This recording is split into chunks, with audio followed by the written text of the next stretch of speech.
Hey guys, so I can't seem to find the keys for the particular final exams that I pushed out to you. Sorry about that, but let's just look at some different years and look at these rational functions and look at some of the work that they show, okay? So on this year, which I don't think I gave you this equation, but look how they factored it. And let me stop for a second. Some people might be frustrated by that. Like, what? I want to see the particular key and how they graded that particular problem that you gave me. Well, I know I'm as frustrated as you are that I can't find those answer keys.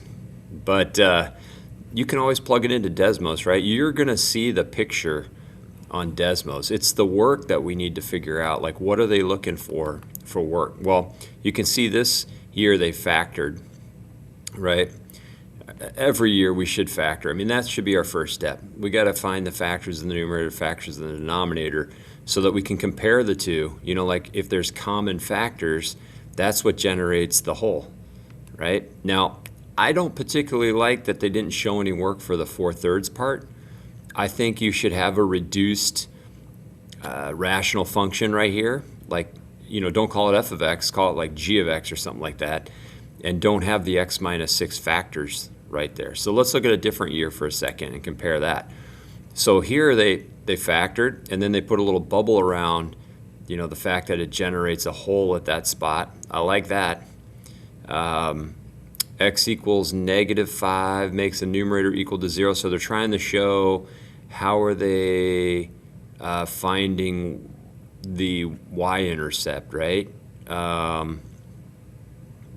And they put x equals -5 over here. Solve algebraic. Oh, right here, because this particular year they said solve it for when it equals 0. They didn't really have a spot for them to graph it. Well, this person, whoever made the key for this, put a little graph right here. It's kind of a different year, right? So that's kind of odd right here, but they factored it, you know, and all that kind of stuff. So let's look at another year. Here, they factored it. You can see right here they got a common set of factors, so that's going to generate the whole, right? They should say there's a hole somewhere down here. Show the work algebra to find the domain. Well, so they're jumping over that spot at 2, right? X cannot be 2, so they're going from right here negative, let's see, 0 to 2, and then they're jumping over that 2 spot, and they're going to 2 to positive infinity. Again, this year they didn't have a graph, or that, you know, that they had to put down. So it wasn't until about 2021 where they made people put a graph down.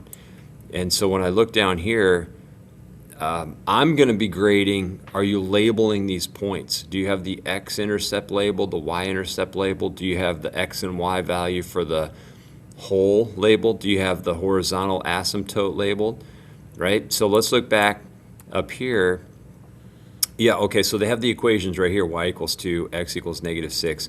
It would be a lot easier for me to grade if you just put x equals -6 right here somewhere on this vertical asymptote, and y equals 2 on the horizontal asymptote.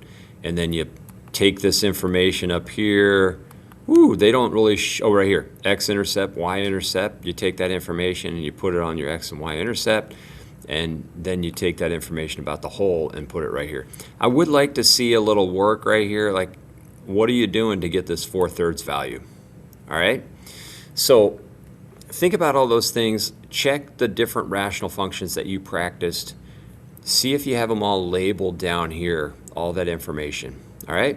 Thanks for watching my video. Appreciate it.